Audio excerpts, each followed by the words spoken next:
Ya los que quedan son del examen final. Por lo que veo, estoy viendo ahorita su calendario del grupo del miércoles. Después del examen, que es en 2 semanas, van a haber, pues, ese día vamos a haber tenido 6 clases y de ahí al examen final otras 6. O sea, en realidad, ahí vamos. O sea, casi estamos a la mitad del semestre, todavía nos falta bastante información. Pero bueno, el examen, contestando tu pregunta, lo tengo agendado para el miércoles 28. ¿Ok?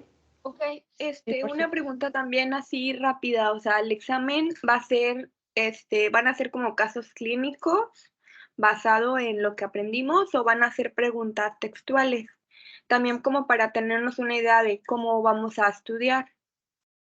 Pues un poco de todo, la verdad. O sea, de las clases y por eso les dije desde un principio es importante tomar nota. Digo, los temas los tienen, la bibliografía también. Yo estoy por pasarles algunos resúmenes de los temas iniciales que todavía no tengo todos los demás, pero es suficiente. O sea, ya lo revisamos en la clase. Algunas cuestiones son teóricas de conceptos y otras son casos clínicos para que sepan aplicar los temas como los hemos visto en clase. En realidad nada distinto a eso, ¿ok? Sí es importante que entiendan bien los términos, que sepan resolver bien los casos en las clases, porque es exactamente lo que voy a preguntarles en el examen. Probablemente también hay alguna cuestión abierta, pero pues nada que no hayamos visto, nada que no sea muy puntual, o sea, nada de que qué opinas, no, a mí no me importa saber qué opinas, que sepan bien los términos, ¿ok?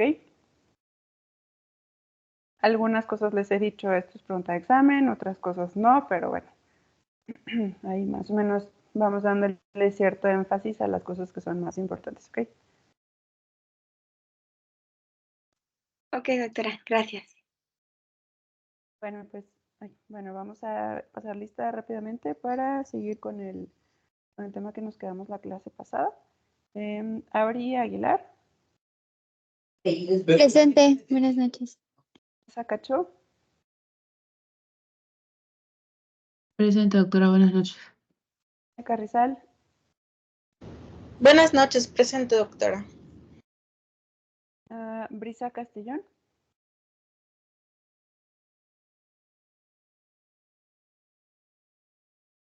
Susana Correa, Buenas noches, doctora, presente. Gallardo,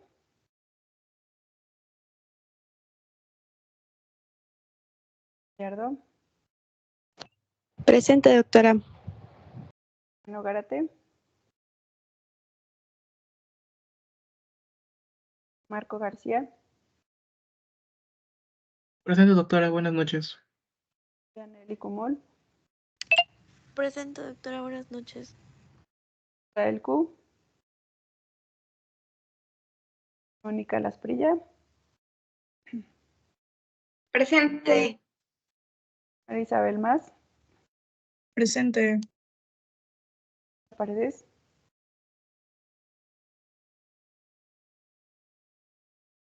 Grace Pérez, Presente, doctora. David Pineda, Presente, doctora, buenas noches. María Montserrat Román, Presente, doctora, buenas noches. César Sánchez, María Pastutillo,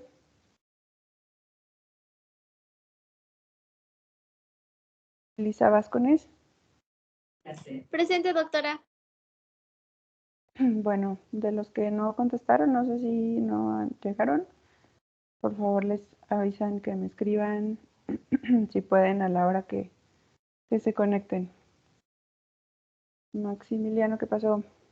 Ya llegaste. Sí, es que yo no pude contestar porque me acababa de unir y no escuché mi nombre. Ok, Pero estoy ¿alguien presente. más?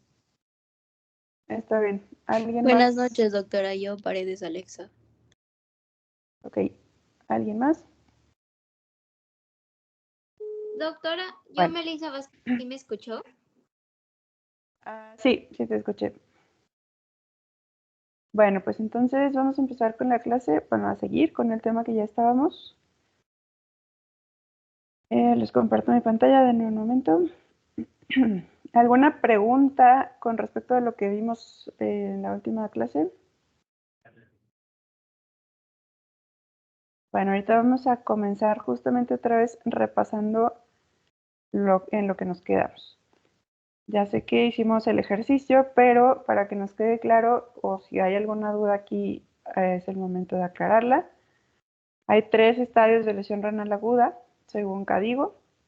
Cadigo nos dice que tenemos estadio 1 cuando la creatinina se eleva 1.5 a 1.2 veces la creatinina basal, o simplemente con que se haya elevado 0.3 miligramos por decilitro o más.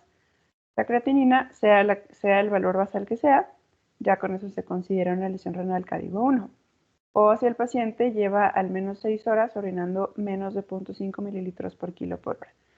Y ya son 2 a 2.9 veces elevación de la creatinina basal, o si ya ha orinado menos de 0.5 mililitros kilo hora por más de 12 horas, entonces ya es Cadigo 2. Y Cadigo 3, como dijimos, 3 veces o más elevación de la creatinina basal, o simplemente con que esté en 4 o más, ya se considera Cadigo 3, o si el paciente requiere terapia de sustitución renal, como hemodiálisis, de forma urgente por lesión renal aguda.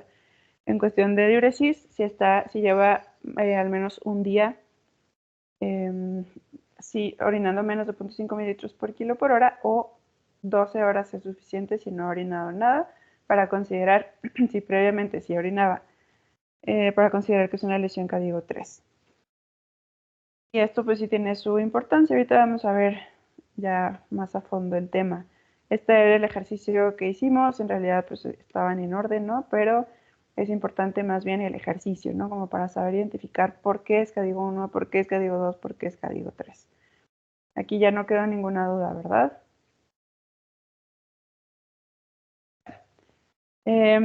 Aunque estamos hablando del tema de lesión renal aguda, solo que sepan por ahora que no todo es agudo, obviamente, en las enfermedades renales, ¿no? Tenemos un espectro distinto.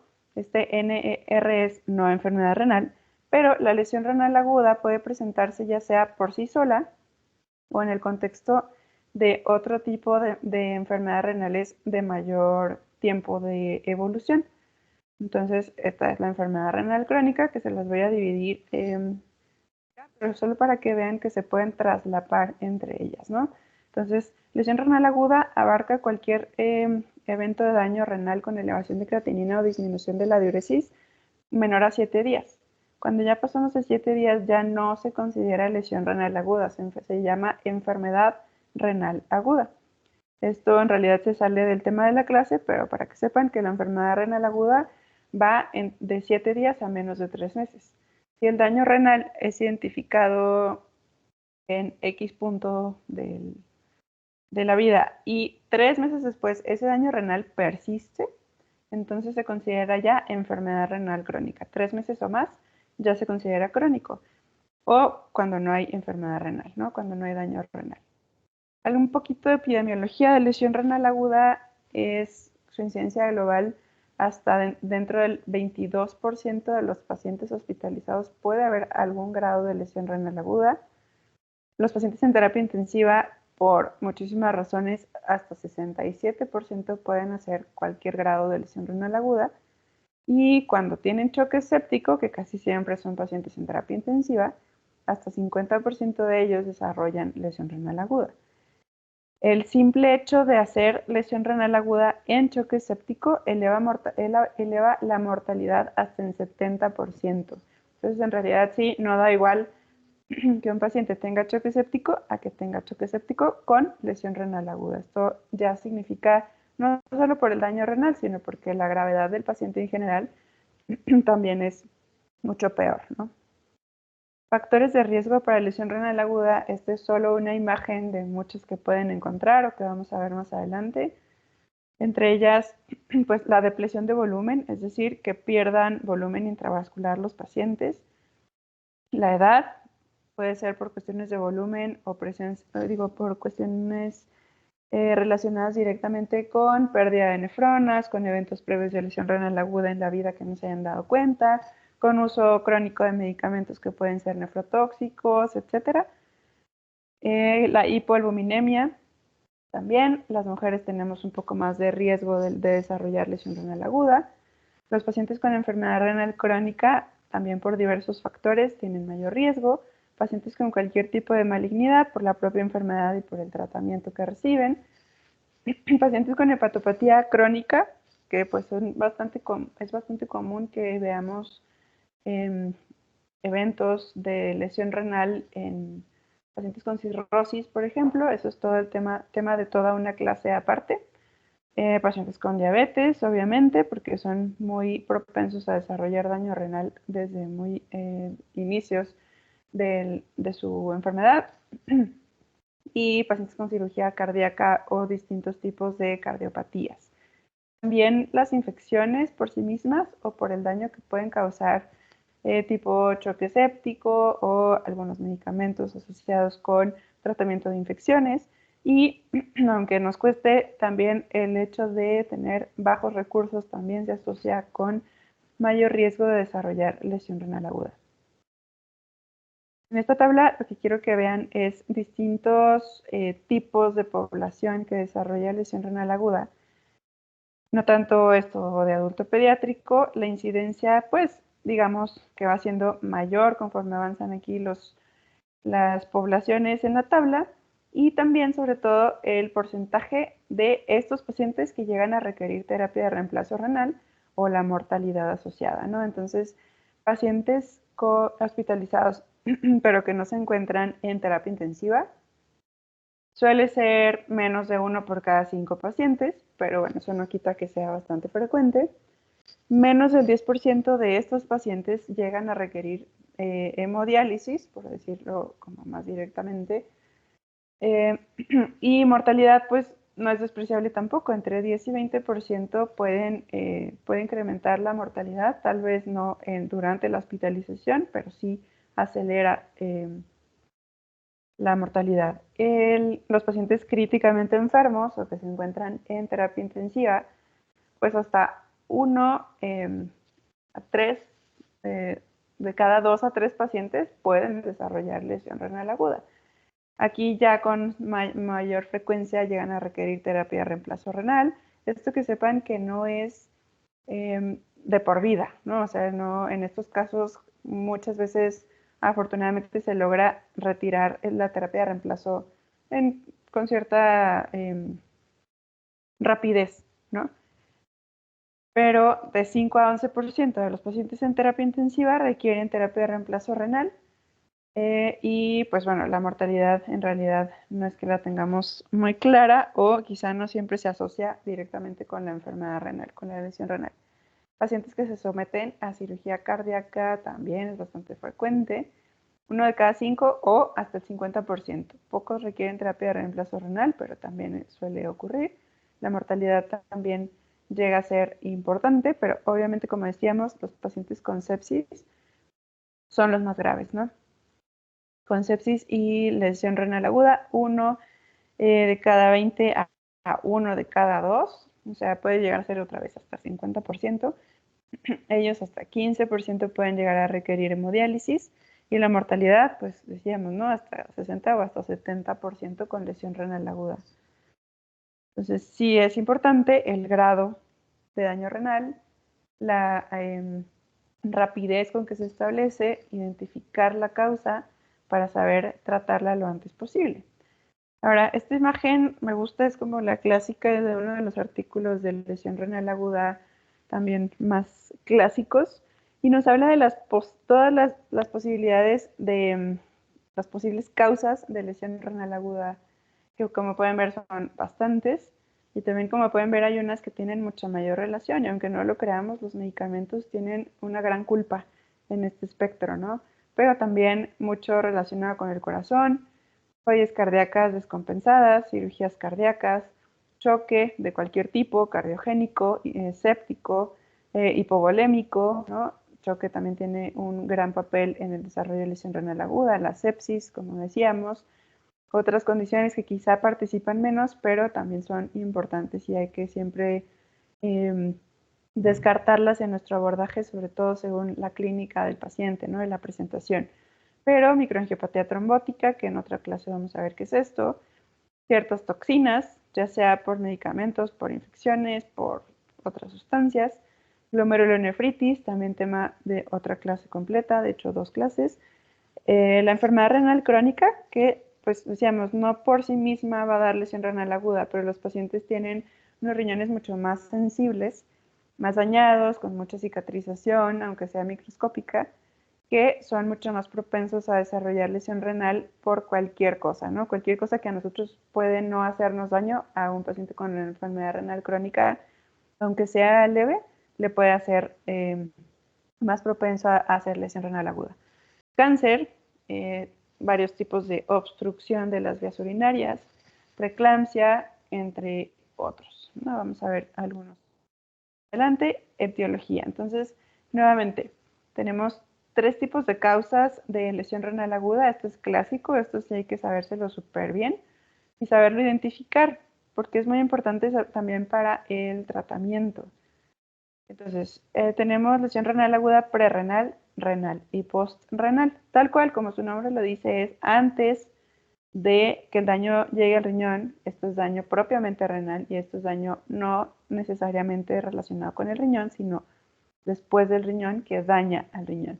Entonces, prerrenal se asocia directamente con disminución del volumen arterial efectivo. Es decir, no le llega suficiente sangre al riñón. Y aunque el riñón haga todos los esfuerzos por activar el sistema renina-angiotensina-aldosterona, aumentar su propia presión intraglomerular por el feedback que ya sabemos, que ya conocemos, pues estos estados son un poquito más crónicos o que tienen otros efectos que no solamente son directamente hemodinámicos, que pueden causar la lesión renal. Entonces puede ser cirrosis, puede ser cualquier tipo de choque, sobre todo en fase inicial, pacientes con síndrome cardiorrenal o síndrome hepatorrenal, todos ellos relacionados con disminución del volumen arterial efectivo y con hipercalcemia también. Causas renales son estos 4 que les pongo aquí en negritas, muy importante, y son, digamos que los 4 compartimentos importantes en cualquier valoración, ya sea clínica, de laboratorio, de biopsia, siempre hay que evaluar estos 4 compartimentos. Entonces, puede ser que el glomérulo sea el que esté afectado, y la lesión renal sea por todo esto. Ya les dije, es un tema de otra clase, pero por complejos inmunes, por anticuerpos antimembrana basal, por enfermedades Pauci inmunes, es decir, el glomérulo es el dañado, o los vasos sanguíneos de las nefronas, ¿no? Del riñón, aunque sean muy pequeños los vasos, pues obviamente pueden estar dañados. Esta MAT es microangiopatía trombótica. Este PAN es poliarteritis nodosa.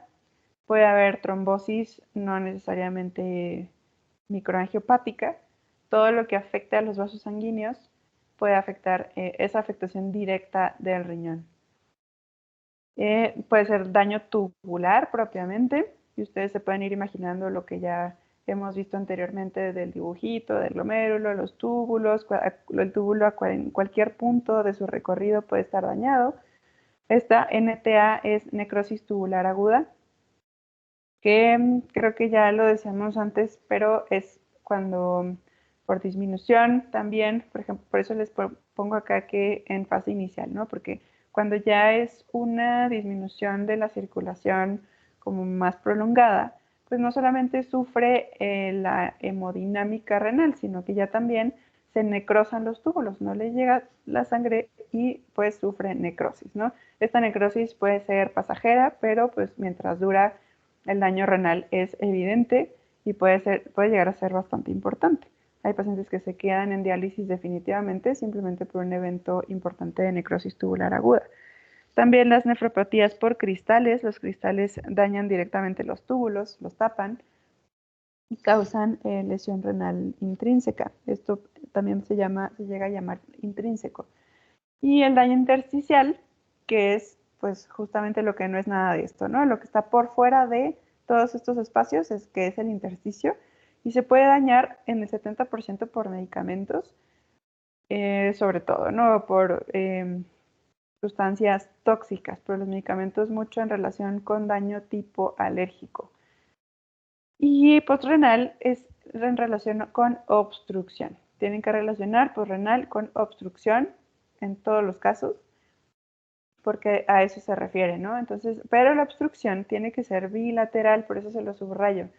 Los pacientes que tengan litiasis renal o litiasis ureteral, tiene que ser bilateral. Si tienen lito, por muy grande que sea, de un solo lado, en un solo uretero o en una sola pelvis renal, realmente el otro riñón puede fungir por ambos, ¿no? Puede hacer la función de ambos y no desarrollar necesariamente lesión renal aguda.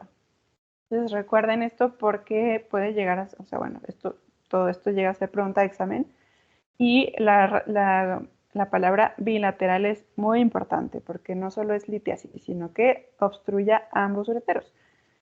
El cáncer, pues es igual, ¿no? O sea, es cáncer más por efecto obstructivo, por efecto de masa. Entonces es cáncer de próstata, cáncer de vejiga, que directamente lleguen a obstruir ambos ureteros, que de forma retrógrada lleguen a causar el daño renal. O puede ser obstrucción por cualquier tumor que no tenga que ver con las vías urinarias, que sea extrínseco, pero que comprima ambos ureteros, ¿no? O ambos riñones o toda la vejiga, en cualquier punto de la vía urinaria, pero que se comprima de ambos lados, es cuando se desarrolla lesión renal obstructiva. Hiperplasia prostática, presencia de coágulos, pero igual, coágulos que obstruyan ya sea pues la vejiga y que esto tenga reflujo hacia ambos ureteros, por ejemplo, pero bueno, el punto es que ambos ureteros, ambos riñones son los que se encuentran sufriendo. Si solo es uno, probablemente no desarrolle lesión renal porque el otro suple.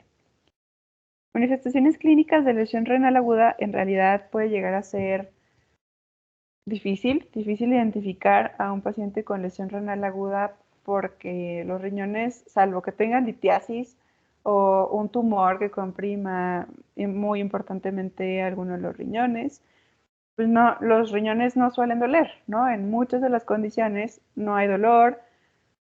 Si hay dolor, por ejemplo, al orinar, pues eso no tendría necesariamente que ver con lesión renal aguda. O hay pacientes que llegan y te dicen, me duelen los riñones, tengo enfermedad renal. Y no necesariamente, ni siquiera puede ser cierto que les duelan los riñones, ¿no? Quizás dolor muscular o algún otro, pero entonces hay que saber identificar otro tipo de manifestaciones de lesión renal aguda. Entonces, a veces puede ser por el propio daño renal, retención urinaria, o quizá no retención urinaria, simplemente no están produciendo orina y pues no estarán orinando, ¿no? Entonces, oliguria, ya sea por retención o porque de plano los riñones no producen orina. Liberación de detritos celulares, que en realidad esto puede llegar a ser más microscópico. Si llega a ser muy macroscópico, entonces hay que pensar en daño más bien a nivel de las vías urinarias propiamente, no tanto renal. Y pues alteraciones en la homeostasis, ¿no? Que en realidad va a tener que ver con o se va a reflejar en otros órganos o en los electrolitos, ¿no? Entonces, por ejemplo, daño cardíaco. Puede ser que nos dé falla cardíaca, pero no necesariamente. Puede ser que si hay falla cardíaca y da lesión renal aguda, pues haya sobrecarga, o también que si el paciente deja de orinar, se sobrecarga de líquidos, entonces le haga daño al riñón, o que, recordando el tema de hipercalemia, que si no eliminan suficientemente los electrolitos por la orina, hagan hipercalemias o alguna otra alteración electrolítica y entonces sí le afecta al riñón y cause arritmias, etcétera, ¿no? Encefalopatía, en realidad, solo cuando ya está muy mal el paciente, esto tiene quizá más relación con enfermedad renal crónica, pero bueno, lesión renal muy grave, como algunas que veremos en otras clases, pueden sí desarrollar síntomas urémicos simplemente por presencia, de encefalopatía, simplemente por presencia de elevación importante de toxinas o mediadores inflamatorios, que cualquier tipo de daño casi que orgánico da respuesta inflamatoria. Lesión pulmonar, también en relación con sobrecarga de líquidos. Si los riñones no están produciendo orina, estamos reteniendo líquidos, también los pulmones se pueden llenar de agua. Puede haber alteraciones microvasculares en algunas enfermedades muy concretas.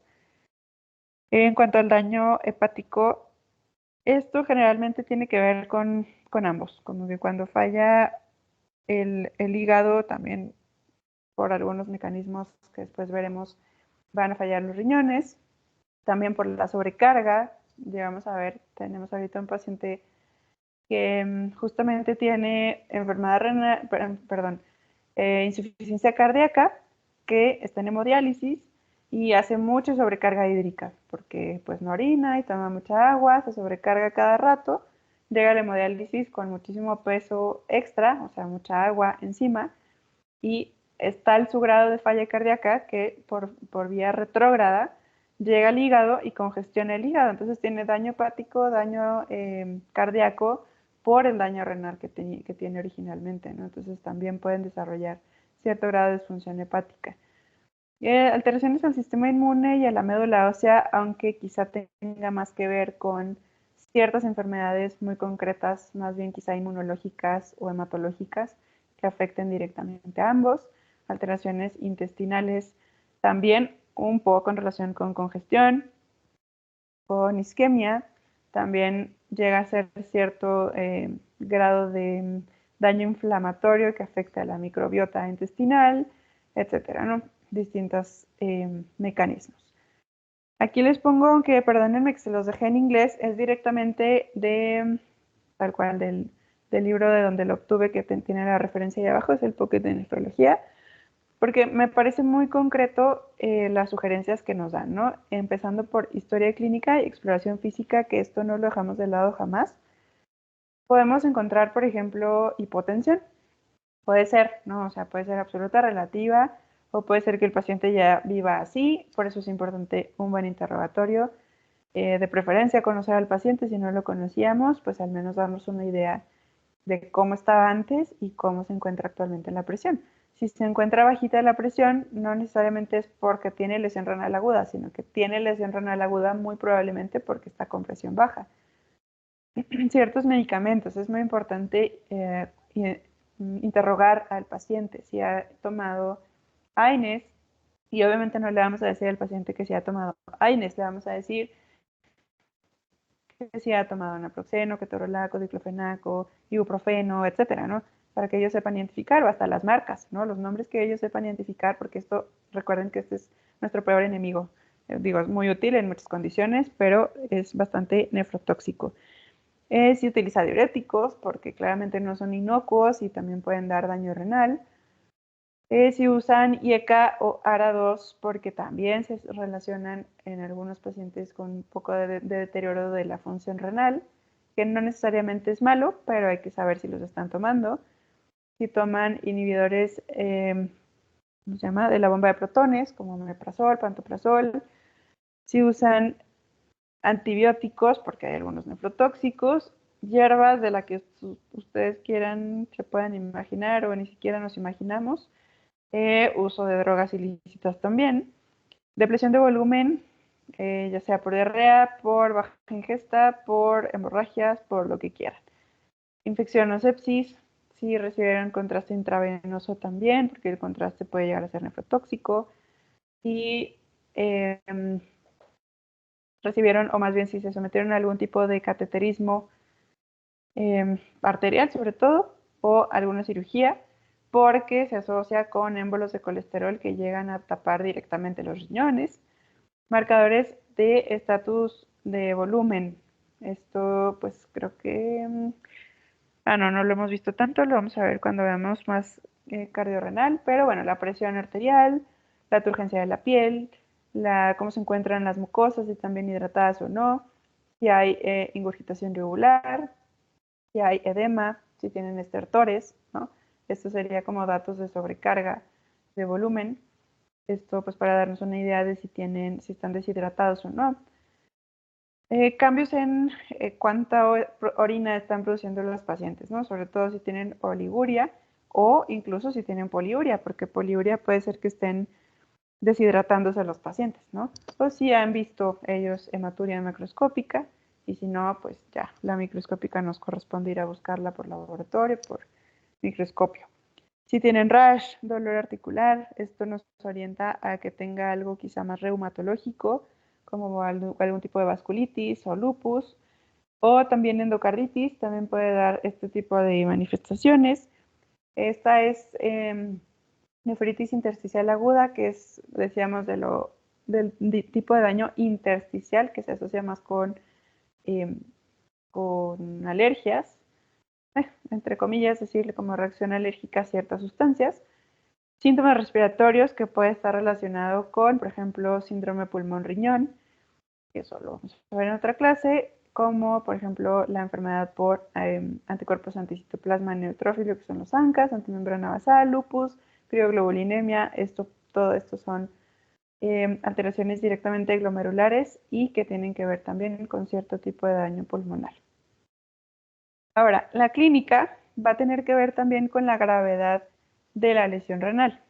Esta imagen está como muy saturada, vamos a irla viendo uno por uno, pero quiero que vean, por ejemplo, en un paciente con lesión renal aguda leve, como pues tenemos, esta imagen nos ejemplifica o nos esquematiza cómo se ven distintas nefronas. Todos estos palitos que ven aquí son un glomérulo y sus túbulos, ¿no?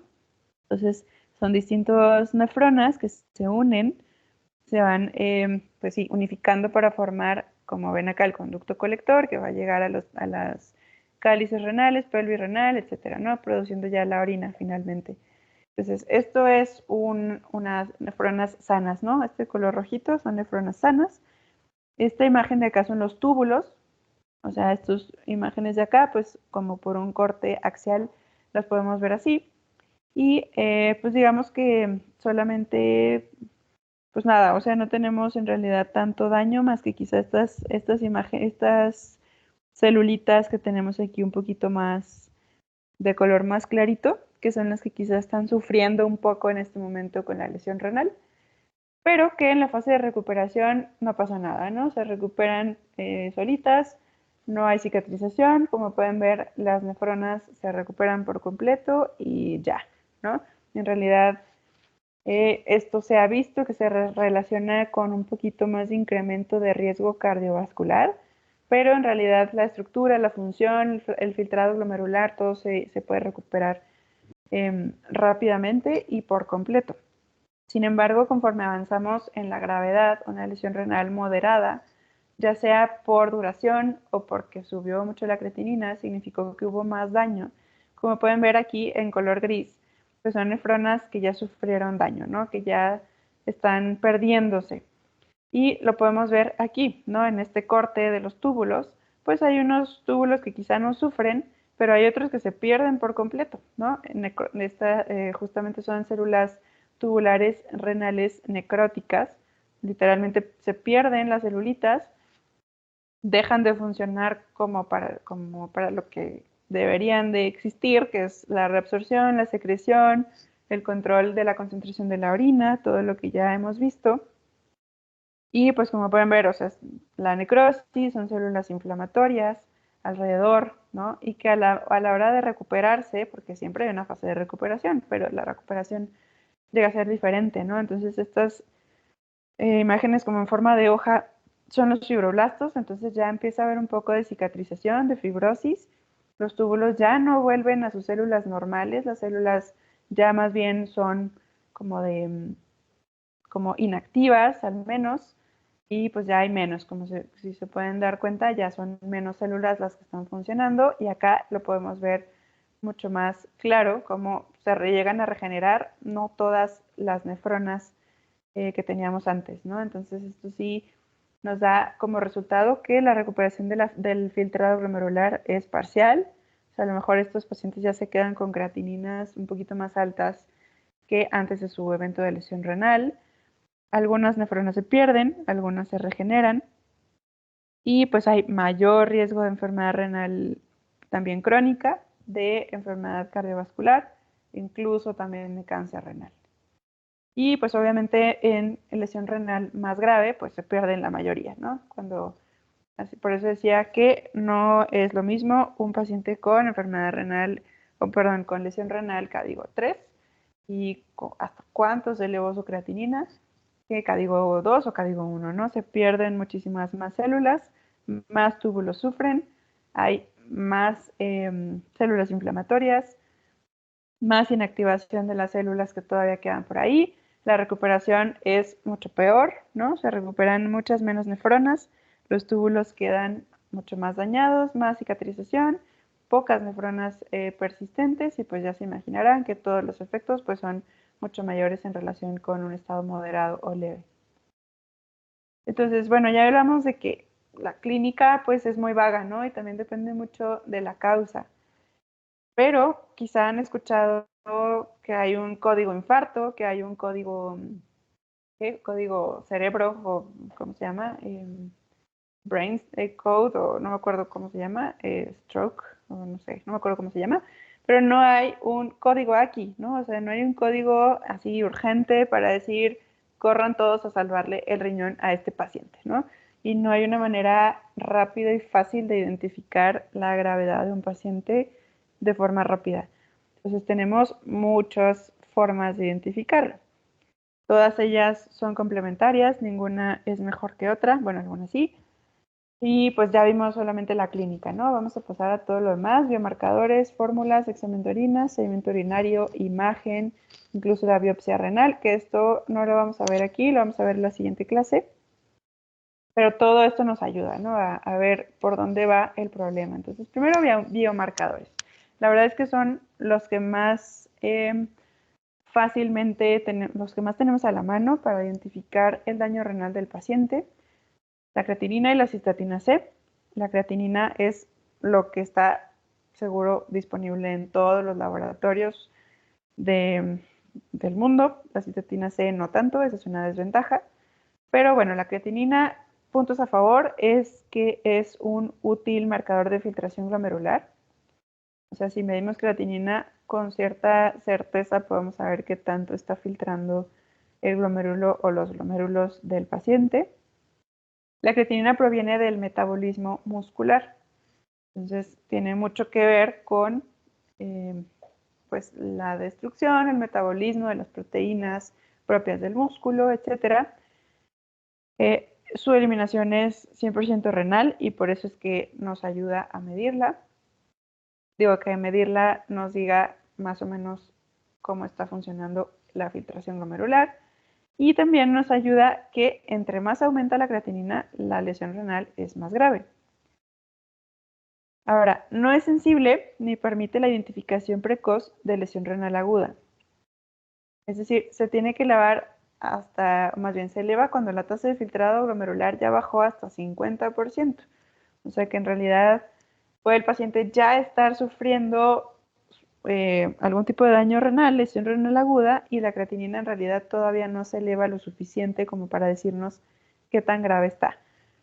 Y además de que la creatinina se altera por edad, por masa muscular, por sexo, por raza, por el tipo de dieta del paciente, más en relación con consumo de proteínas o proteínas ya sea naturales o artificiales. Y la cistatina C es otra sustancia, otro biomarcador que también solemos utilizar bastante, aunque está menos disponible en el mercado, que nos ayuda bastante también porque no se ve influida por todo lo que decimos acá de edad, sexo, masa muscular, raza. Esta proviene de todas las células nucleadas del cuerpo, de su, digamos, de su proceso de metabolismo propio de las células. Se filtra libremente por el glomérulo, entonces también su eliminación es 100% renal. Su incremento indica más bien daño tubular, entonces es más marcador de daño renal intrínseco y se eleva 36 a 48 horas antes que la creatinina. Entonces llegamos un poco más rápido si medimos cistatina que si medimos creatinina. El problema es que esta muchas veces se tardan días en darnos el reporte de los laboratorios, entonces da igual casi que si medimos creatinina 2 días después. Hay algunas desventajas, además de lo que ya les dije que no está tan disponible, es que se altera en pacientes con cualquier enfermedad tiroidea y que se eleva en pacientes con riesgo cardiovascular, o sea que pues, muchísimos de nuestros pacientes tienen enfermedades cardiovasculares o equivalentes como diabetes, como hipertensión, entonces tampoco es 100% confiable. Pero bueno, ambas nos ayudan. ¿De qué manera? Pues con la medición de la tasa de filtrado glomerular. Cualquiera de estas la podemos utilizar para medir cuánto filtra el riñón de un paciente o los riñones de un paciente. Tenemos esta fórmula, la fórmula de CKD-EPI. Es importante que ustedes sepan cómo se llama, CKD-EPI. Que nos ayuda a estimar la tasa de filtrado glomerular. Entonces siempre hablamos de tasa de filtrado glomerular estimada. La fórmula de 2021 es la que utilizamos actualmente, es el estándar recomendado, que ya no incluye raza anteriormente, o si buscan alguna fórmula como la de 2009, que esta es la original, digamos la primera que surgió. Nos pedía raza. Ahorita ya no se necesita introducir en la fórmula o en la calculadora la raza del paciente. Podemos utilizar creatinina, podemos utilizar cistatina C o podemos utilizar ambas, que esta es la forma como más precisa de ver cuánto está filtrando el paciente. Y ¿qué más? Bueno, es justamente lo que actualmente las sociedades internacionales de nefrología recomiendan para estimar la tasa de filtrado.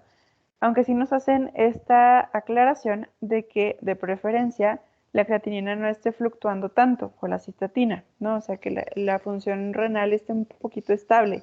Claro que hablando de lesión renal aguda, pues esto justamente no es tan factible, porque justo el paciente en ese momento se encuentra pues con unos cambios muy dinámicos en su creatinina, pero pues al menos nos ayuda a estimar qué tanto está filtrando sus riñones. Entonces, esto lo pueden encontrar, yo lo saqué de MDCalc. Ustedes abren la calculadora, de hecho les voy a pedir que la abran en este momento porque vamos a hacer un ejercicio.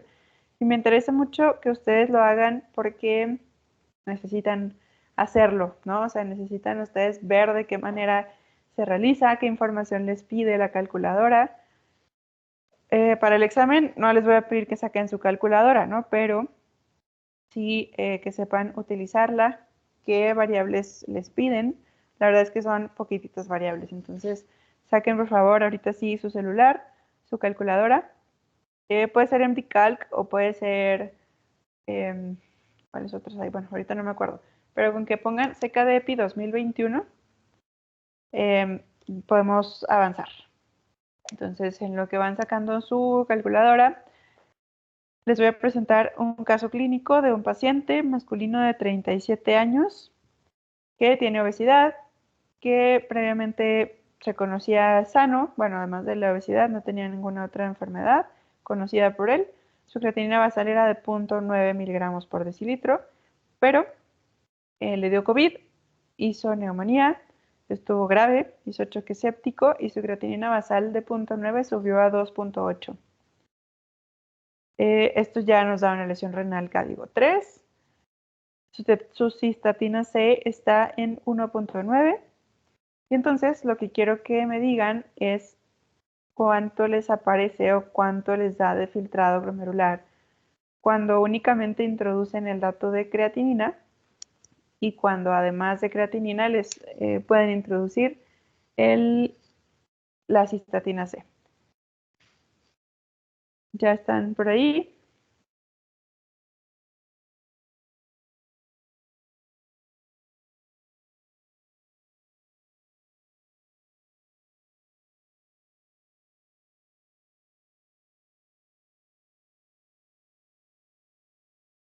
A ver,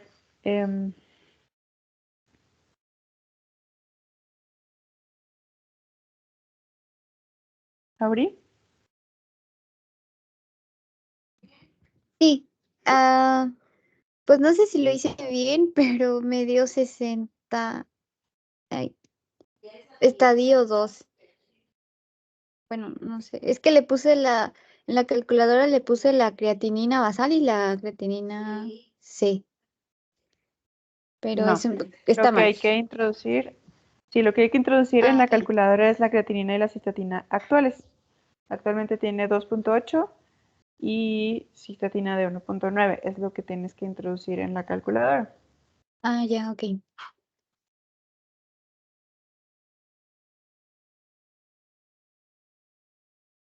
Mario, ¿tú ya lo tienes? No se había conectado. Alexa.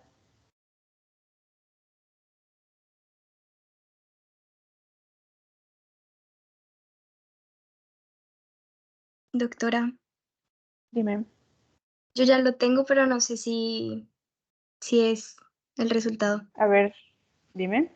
¿Qué te A dio? mí me dio 32 mililitros sobre minuto. ¿Cuál? ¿Creatinina?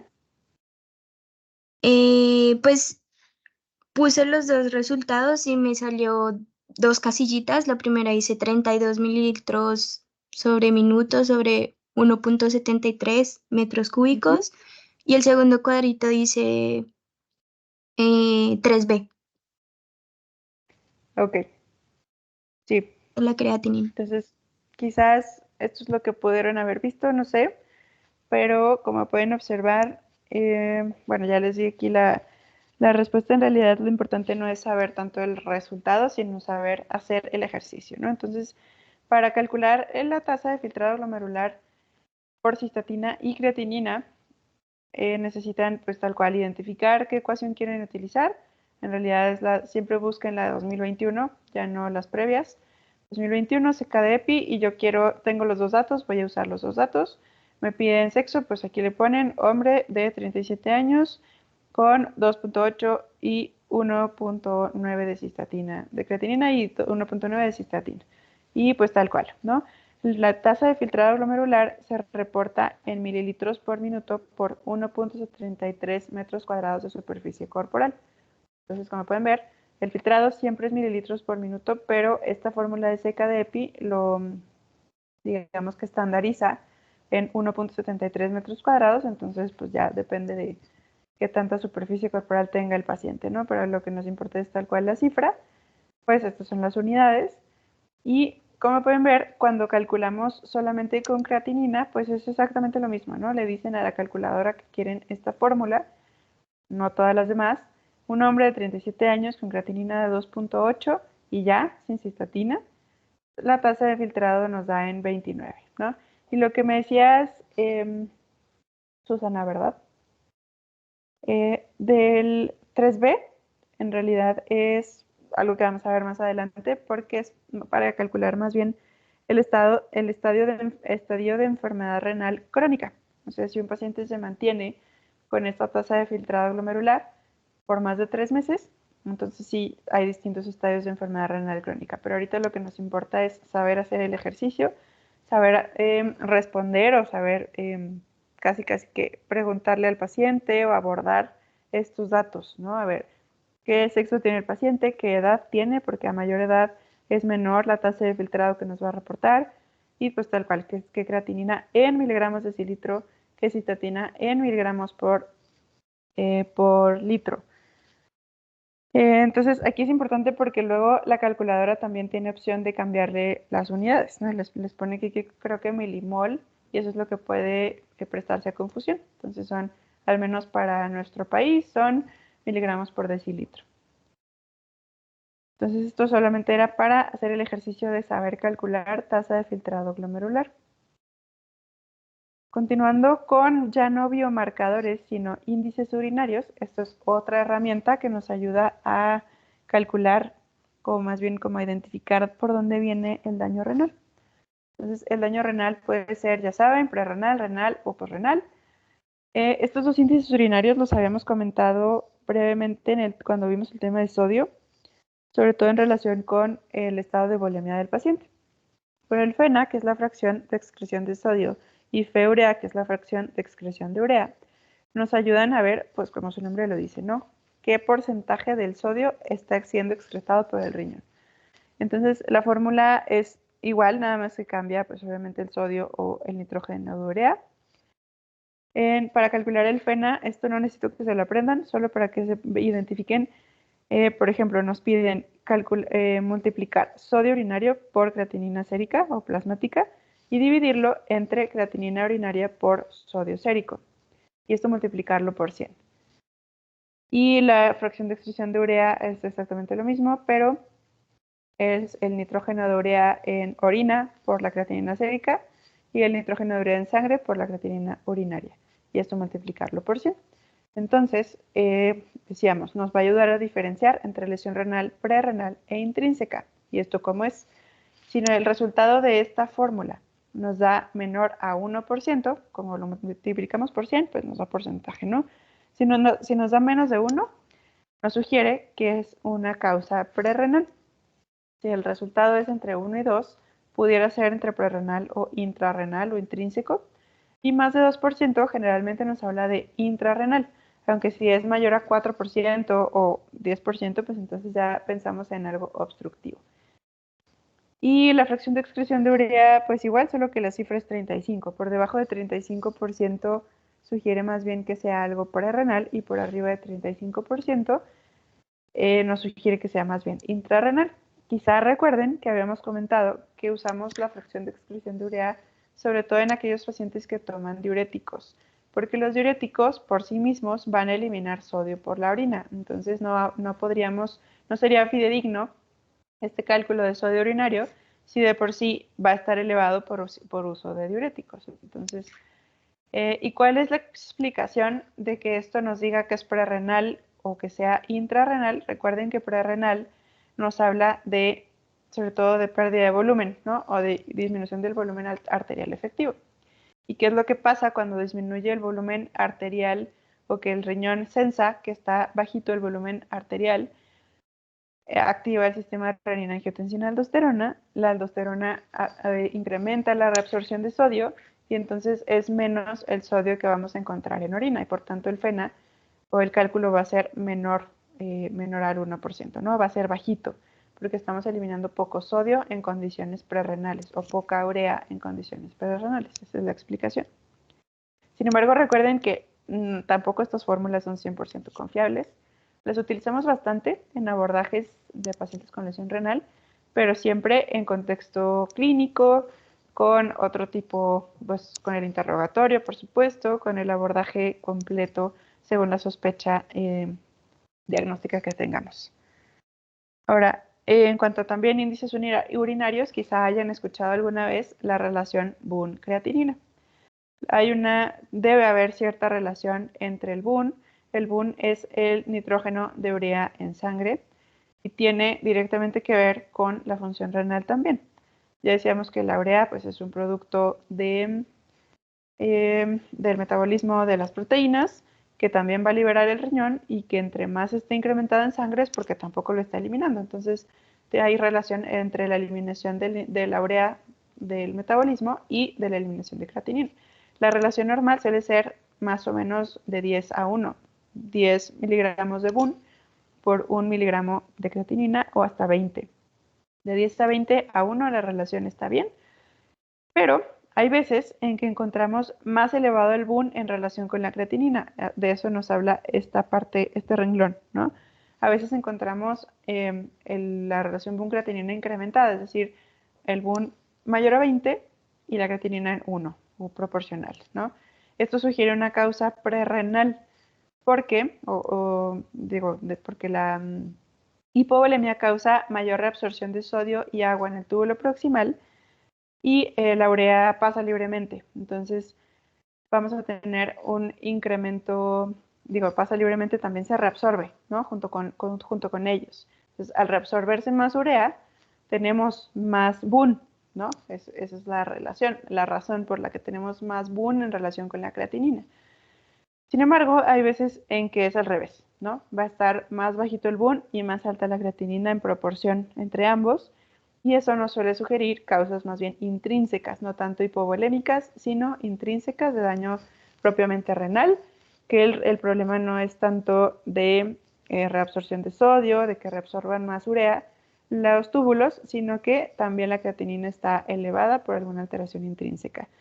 Ahora, hay algunas causas de elevación falsa de BUN, o sea que vamos a poder ver que está muy, muy incrementado el BUN, pero no necesariamente la creatinina. Y esto puede ser, por ejemplo, en pacientes que toman esteroides o que se encuentran recibiendo tratamiento con esteroides por cualquier razón. Lo vimos, por ejemplo, mucho ahora por COVID, que muchos recibían o siguen recibiendo, no sé, por ejemplo, dexametasona, ¿no? O prednisona a dosis altas. Y veíamos ese fenómeno, ¿no? Que tenían el BUN mucho más incrementado en relación con la creatinina. Y eso es por un efecto completamente diferente, causado por los esteroides que no tiene nada que ver con lesión renal, o no necesariamente. Y luego el sangrado gastrointestinal, pero esto es en relación con una producción incrementada de urea. O sea, por perder sangre directamente por el vía gastrointestinal, se reabsorbe digamos, como el componente de urea que podamos encontrar en la sangre que se perdió, ¿no? Que se encuentra dentro del tracto gastrointestinal. Entonces también esto no es una causa falsa de elevación de BUN, o sí está elevado, pero no por falla renal. O que la creatinina esté más bien muy bajita, el BUN está normal, pero proporcionalmente la creatinina está muy bajita, y esto lo solemos ver con bastante frecuencia en pacientes con baja masa muscular. Entonces, pacientes adultos mayores, pacientes con cirrosis, o pues por no sé, desnutrición, por cáncer, ¿no? Cualquier paciente que tenga poca masa muscular, vamos a tener una creatinina falsamente baja. Y al contrario, ¿no? Puede ser que la creatinina esté muy, muy incrementada, ya sea, por ejemplo, con pacientes con rhabdomiólisis o por ciertos tipos de daño tubular, que eso, no andaremos más ahorita, o también por personas que tengan mucha masa muscular, ¿no? Es todo lo contrario. Recuerden que la creatinina tiene directamente que ver con cuánta masa muscular tienen los pacientes, y si es una persona con mucho músculo, o que toma muchas proteínas, entonces puede ser que esté muy aumentada la creatinina, o al revés, ¿no? El BUN puede estar falsamente bajo cuando comen muy poquito, y eso puede ser algo que nos haga descubrir que el paciente realmente está desnutrido, ¿no? El BUN muy bajito nos hace sospechar, en realidad, que hay desnutrición. Luego está el sedimento urinario. Esto es como muy más bien del nefrólogo, porque no es que cualquier médico pues tenga acceso a una muestra de orina, microscopio, una centrífuga como para ver el sedimento urinario, pero la verdad es que nos es bastante útil. Quizá en lesión renal aguda pues depende de la causa, pero es el sedimento urinario es el análisis microscópico de la orina. Nos ayuda, tenemos que correlacionar lo que vemos en el microscopio con la clínica del paciente, con el examen general de orina, que nos dan bastante información también de cómo se encuentra tanto la orina como el paciente en general. Es bastante fácil de hacer, es bastante barato, solo necesitamos la muestra, ya con que ya contemos con un microscopio. Solo necesitamos la muestra de orina, pero pues llega a ser impreciso porque depende del expertise del operador, ¿no? Como en muchas otras pruebas, o tal cual de la máquina, porque también las máquinas ven las células o el sedimento urinario de forma mecánica. Entonces, algunos ejemplos que en realidad pues seguramente no los van a ver con mucha frecuencia, pero por ejemplo, aquí, aunque se ve poquito, en esta imagen tenemos eritrocitos. Como pueden ver aquí, todos estos circulitos con el centro un poco más pálido, pues es como si hubieran un frotis, ¿no? Son eritrocitos, algunos leucocitos que están marcados por acá, y eso pues quizá nos puede orientar a que se tenga, bueno, aunque aquí los eritrocitos son de forma bastante normal, entonces quizá hay un problema más bien en las vías urinarias, que está el paciente perdiendo sangre, aunque sea de forma microscópica, lo vemos aquí, ¿no? Hay poquitos leucos que en realidad no nos hablan de gran cosa, pero si se encuentran como en mayor proporción, pues ya sea que vengan tanto del glomérulo como de algún proceso infeccioso, por ejemplo, de las vías urinarias. Todo esto como posibles causas de lesión renal. Células epiteliales escamosas, estas que pueden ver aquí con mucha imaginación, en forma más bien como octagonal o poliédrica, como muy planas, nos hablan que con un núcleo como más bien central y grande, son las células tal cual del epitelio tubular, ¿no? Algunos epitelios, algunas células nos hablan de epitelio tubular propiamente, y otras de otros tipos, por ejemplo, del urotelio, ¿no? Tienen distintas características. Aquí, por ejemplo, muchos leucocitos, muchas bacterias que son como esta, que son como ¿cómo se llaman?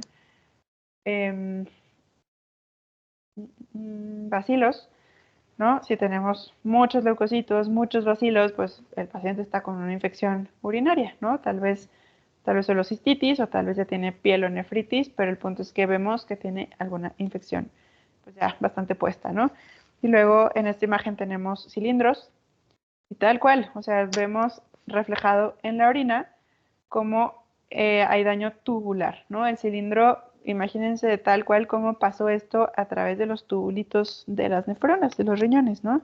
Entonces, cuando hay destrucción de las células tubulares, se desprenden, como vimos en el esquemita de los grados de lesión renal, se desprenden del túbulo, se van acumulando dentro de los túbulos, se aglomeran, digamos, y forman tal cual cilindros. Entonces, estos se llaman cilindros granulosos. Este de acá se llama, bueno, tiene una pequeña parte como de componente granuloso y una parte que le llamamos como serio, que es esto que está por acá, que son meramente proteínas que provienen de igual de los túbulos, que nos hablan de cierto grado de, pues de daño tubular, ¿no? Y pues ya sabemos que el daño tubular también da lesión renal aguda. Y luego aquí tenemos cristales, algunos cristales de este lado, cristales de oxalato de calcio monohidratado, aquí cristales de oxalato de calcio dihidratado.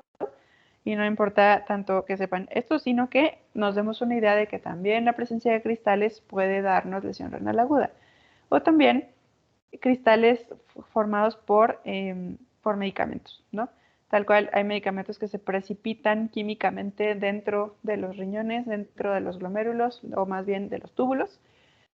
También dependiendo del pH de la orina, por ejemplo, pero hay distintos tipos de cristales también, formados por distintos medicamentos, que también pueden tapar los túbulos, y si se tapan los túbulos, dar lesión renal aguda. Ahora, bueno, en resumen de lo que hemos dicho hasta ahorita, podemos repasar todo esto, ¿no? La relación BUN-creatinina, el sedimento urinario, la densidad urinaria también la osmolaridad urinaria nos puede hablar de el tipo de daño que tengamos, el sodio urinario, el FeNA, el FeUrea, ¿no? Solo como resumen, ya decíamos que el daño prerrenal, la lesión renal aguda prerrenal, vamos a tener un BUN-creatinina mayor a 20/1, o sea, el BUN va a estar más elevado, y en necrosis tubular aguda o en daño intrínseco, el BUN puede no necesariamente estar tan elevado y más bien en proporción la creatinina se encuentra más elevada. El sedimento urinario de daño prerrenal, en realidad no vamos a encontrar gran cosa. Podemos encontrar, se llama sedimento blando cuando no hay componentes celulares o no hay, digamos, cilindros de forma importante o solamente cilindros hialinos, que son solo un poquito de proteínas que provienen de los riñones y se reflejan como muy transparentes. Pero cuando hay daño tubular, pues vemos lo que observamos en la imagen previa, ¿no? Que son pérdida de células tubulares que forman cilindros.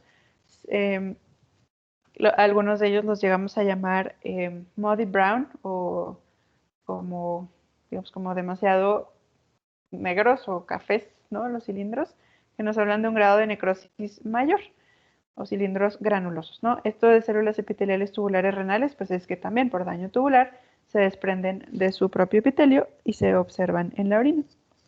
La densidad también es importante. Recuerden que si es prerrenal, lo que va a intentar hacer el riñón es reabsorber mayor sodio, reabsorber agua y por lo tanto la orina va a estar mucho más concentrada.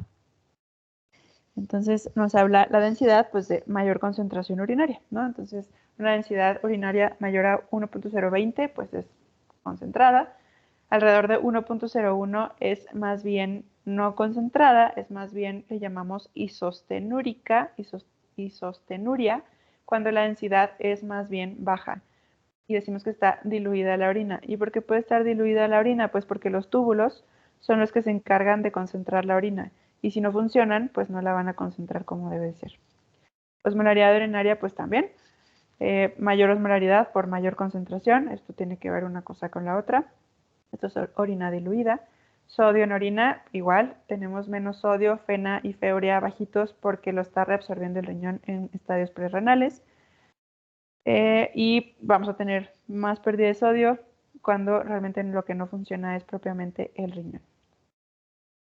Ahora, la imagen renal en lesión renal aguda no nos es tan útil, aunque ante ciertas sospechas diagnósticas sí nos puede servir. Por ejemplo, bueno, vamos a hablar del ultrasonido, que es como el método más rápido, más fácil, más barato de realizar en los riñones. Nos da bastante información, al menos de forma estructural y macroscópica, para ver si hay algún problema justamente macroscópico. Entonces, pues como les puse acá, ¿no? Es barato, es sencillo de realizar, no es invasivo. Evaluamos morfología, evaluamos perfusión con Doppler, vemos qué tanto está circulando la sangre, tanto arterial como venosa, y nos puede dar datos de obstrucción de las vías urinarias. Por ejemplo, si aquí que tenemos la pelvis renal estuviera súper así dilatada, pues quizá hay que irnos un poco más abajo a ver los ureteros y ver si no se encuentran también muy dilatados para sospechar algún tipo de obstrucción y entonces sí abordar la lesión renal como algo obstructivo. Tendría que ser, recuerden, bilateral. Recuerden que el ultrasonido, como otros métodos, depende del operador, entonces esto también nos puede confundir un poco en algunos casos. La tomografía no necesariamente tiene que ser con contraste, puede ser simple, le llamamos, es más precisa, no es invasiva, sin embargo sometemos al paciente a radiación, claramente es más cara, pero es el estudio de elección para descartar obstrucción. Y esta imagen tiene un truco, en realidad esta imagen no es correcta, pero aquí nos habla de la obstrucción, ¿no? Esto blanco es una piedra, literalmente así se ven las piedras y siempre que pedimos una imagen simple es muchas veces lo que queremos ver, el punto blanco, obviamente esto está gigante y lo puse a propósito así para que vean que este es el uretero, ¿no? Entonces está muy dilatado porque esta piedra está obstruyendo todo el riñón, entonces este riñón está fallando, pero ¿quién me puede decir qué truco tiene esta imagen? Porque creen que no es correcta la imagen para hablar de lesión renal aguda. Podríamos decir por el tamaño de la piedra, o sea, para estar en el uretero o sea, no, por el tamaño del uretero, una piedra de ese tamaño, no creo que pase, tendría que estar más abajo. Bueno, eso es verdad, pero no es la respuesta en realidad. O sea, porque esta imagen no necesariamente habla de un paciente con lesión renal aguda.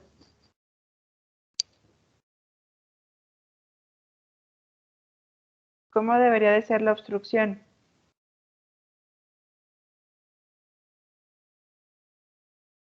Específicamente en el glomérulo o en el riñón. No necesariamente, justo por eso esto nos habla de una lesión renal postrenal o obstructiva, pero recuerden lo que les subrayé y es muy importante. Tiene que ser obstrucción bilateral. Este es el otro riñón. Y este riñón se ve bastante bien, ¿no? Al menos no tiene piedras en este corte que tenemos aquí. Entonces, tendría que haber al menos dilatación, si acaso, como dices, la piedra estuviera más abajo y no la vemos en este corte, porque ya saben que la tomografía pues son cortes, quizá no lo vemos aquí, pero si el uretero estuviera tapado, tendría que verse dilatada esta parte, ¿no? Aquí ni siquiera se ve el uretero porque no lo alcanzamos a cortar aquí, pero este riñón se ve muy bien, ¿no? Entonces, este riñón, a ver, no se ve tan mal porque aquí vemos el parénquima renal, la corteza se ve bastante bien, se ve que el riñón está de buen tamaño, se ve que no está dañado crónicamente, pero esta piedra o esta imagen tendríamos que verla casi en espejo del otro lado para decir que ambos están fallando y que entonces sí el paciente tiene lesión renal aguda, ¿ok? Entonces, ese es el truco de esta imagen. Esta imagen tendría que estar indicándonos obstrucción de los dos lados, ¿ok? Eso, lección de vida. Porque ante cualquier sospecha hay que ver que sea bilateral. Y bueno, esta imagen también me pareció, aunque tiene mucha información, bastante útil para saber qué hacer, ¿no? ¿Qué hacer cuando tenemos un paciente primero con alto riesgo? Luego, cuando ya desarrolló lesión renal, que digo, estadio 1, estadio 2, estadio 3, ¿qué podemos hacer? ¿No? ¿Qué se nos sugiere para cuidar a ese paciente? Entonces, número 1, identificar a un paciente con riesgo. Ya sabemos, ya vimos cuáles son los riesgos, cuáles pacientes se encuentran en riesgo de lesión renal aguda. Primer paso, descontinuar todos los agentes nefrotóxicos posibles. Posibles porque hay muchas veces que no podemos, o sea, hay veces que ni modo, el antibiótico es el único que va a atacar esa bacteria, pues ni modo, hay que seguirle. pero tratando de ver que no vaya a ser lesión renal, ¿no? Como ven, no solamente es en aquellos que tienen riesgo, obviamente en los que ya tienen lesión renal 1, 2 o 3, también aplican todas estas medidas. Entonces, descontinuar todos los nefrotóxicos posibles. Evaluar el estado de volumen del paciente, el estado de la presión de perfusión del paciente, qué tan turgente se encuentra su piel, cómo están sus mucosas, si están hidratadas o no.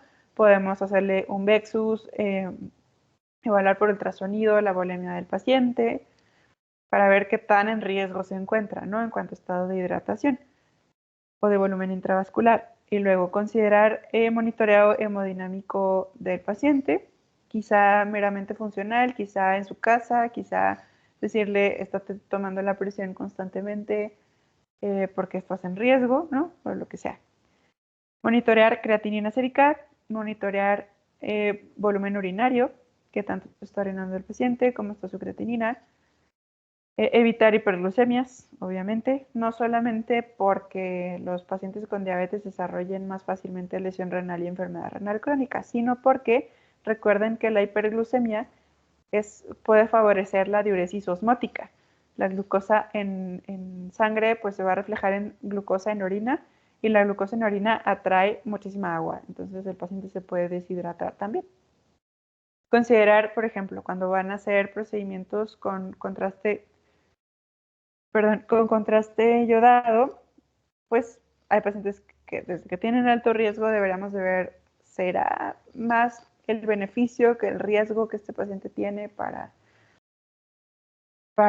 que le hagamos este estudio? O quizá, por ejemplo, como decíamos, ¿no? Tal vez un TAC simple sea suficiente para un paciente y no lo sometemos al riesgo del contraste intravenoso. Y bueno, cuando ya tiene lesión renal, pues mucho más importante, ¿no? A ver, un abordaje diagnóstico no necesariamente invasivo, pero sí tomarle muestras, estar monitoreando signos vitales, saber si tiene algún grado de infección, evaluación cardíaca, a ver si no tiene falla cardíaca. Primero irnos por las causas más comunes y luego las más raras, pero según la clínica del paciente, ¿no? Abordaje diagnóstico o considerar cierto tipo de abordaje invasivo, algún cateterismo, alguna cosa así.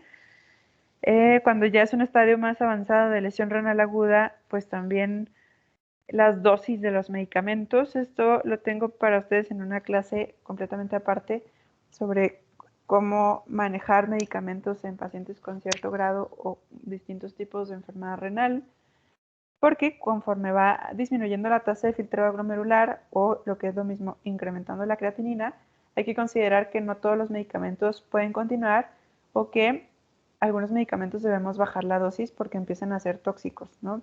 No los elimina el riñón tan fácilmente y hay que modificar las dosis.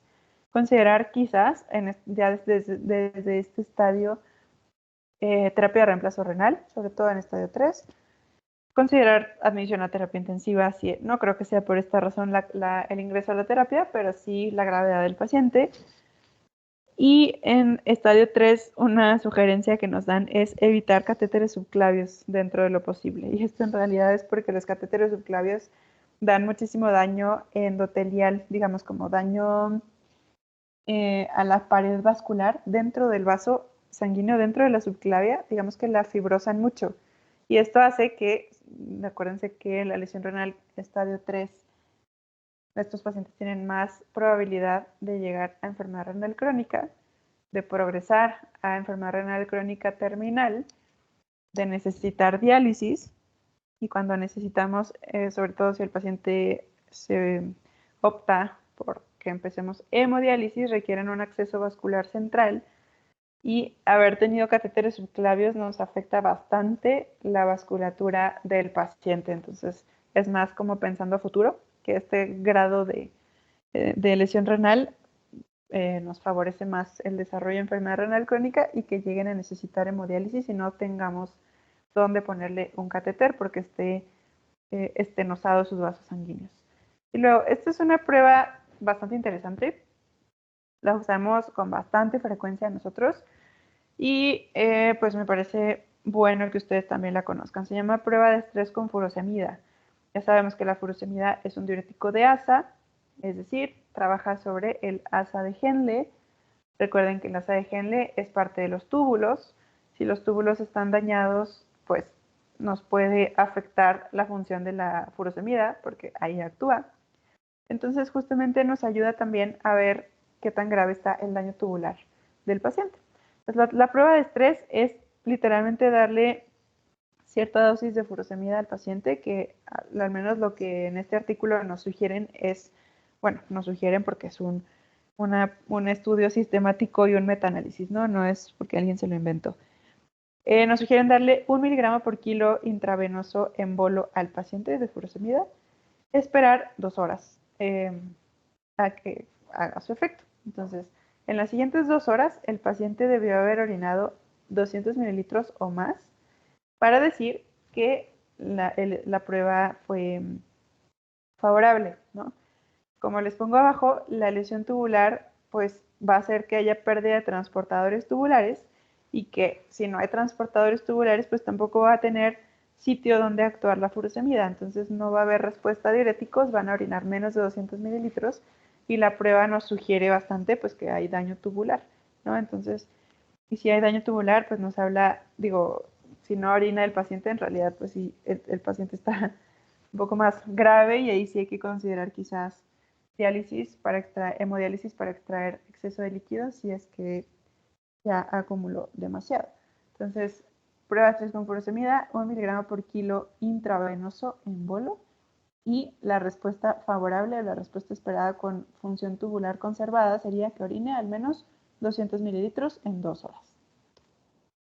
Y bueno, por último, manejo médico, que quizá a ustedes no les corresponde tanto, pero que sepan, por ejemplo, si el paciente está en choque, asegurar al menos una presión arterial media de 65 milímetros de mercurio o más, idealmente 70, o si el paciente es hipertenso, 80, para asegurar la perfusión renal, ¿no? Necesitamos que le llegue suficiente sangre con suficiente presión al riñón para que pueda funcionar.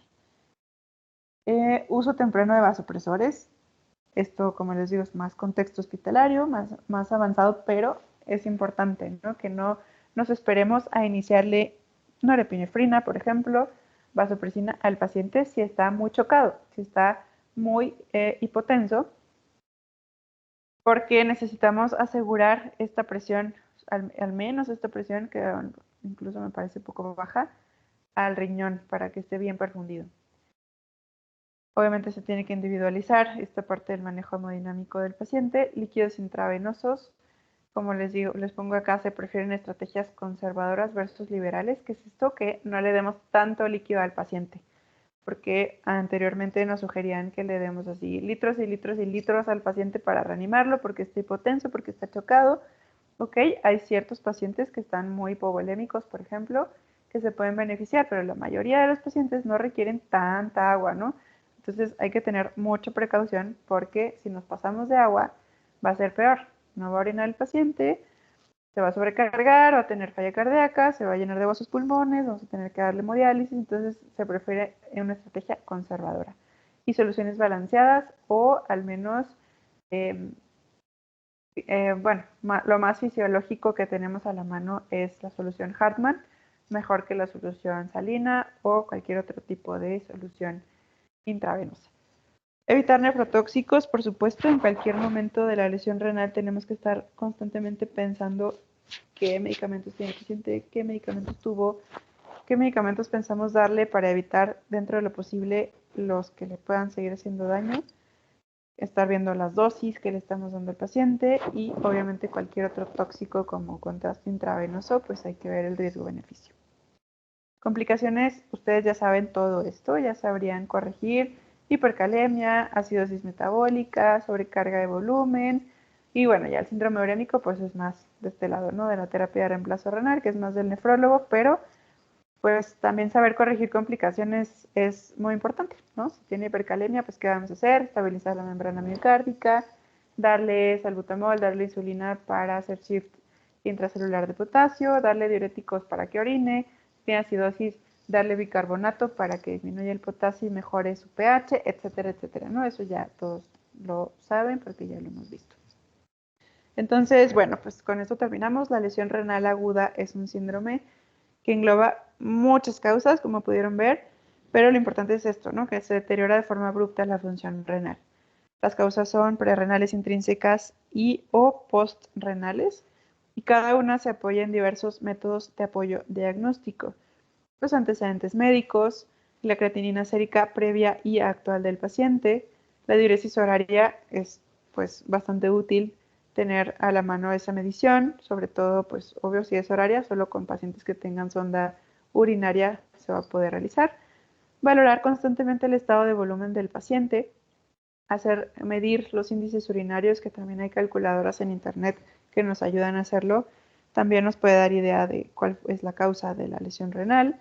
Calcular la tasa de filtrado glomerular, también como para ver qué tan grave es en este momento el daño renal. Hacer seguimiento urinario, realizar ultrasonido según la sospecha, no siempre es necesario, pero según la sospecha. Hacer biopsia renal, que lo veremos en la siguiente clase. Identificación temprana de pacientes de alto riesgo.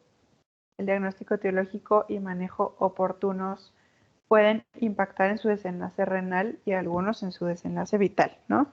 Entonces sí, pues digo, al menos, obviamente como nefrólogos a nosotros nos importa salvar a los riñones, lo más importante es la vida, pero dentro de lo posible, si podemos identificar a tiempo y tratar a tiempo lesiones renales, pues qué mejor. Y listo, con esto terminamos la clase de hoy, que nos llevó toda la hora y media, casi. Pero bueno, ¿alguien tiene alguna pregunta, aportación? Sobre este tema les dejé un artículo ahí en los archivos de Teams, por si les interesa darle una leída. Es un artículo tal cual de la revista, me parece que es de Nature, que es parte de la información de esta clase, la saqué de ahí. Y pues no sé, si ya no tienen comentarios, dudas, si algo se quedaron con dudas, pues luego me pueden escribir también. Para la siguiente clase vamos a empezar a ver síndromes glomerulares, o sea, ya nos vamos a introducir más en las alteraciones o en las enfermedades glomerulares, glomerulonefritis en todas sus variedades, pero sobre todo vamos a ver lo más general de síndromes glomerulares. Ya, como ya les dije, no, eso ya no viene en el examen. Y repitiendo la pregunta del principio, el examen es el 28 de febrero, o sea, en 2 semanas. La clase de la próxima semana ya no, quizás solamente agreguemos uno que otro dato que si acaso yo les hago énfasis. ¿Ok? Bueno, recuerden que pasamos lista a más tardar 8:35. Entonces, si llegan tarde, necesito que me escriban a la hora que se conecten, porque pues sí voy a tomar en cuenta si llegan pues un poco más tarde con retardos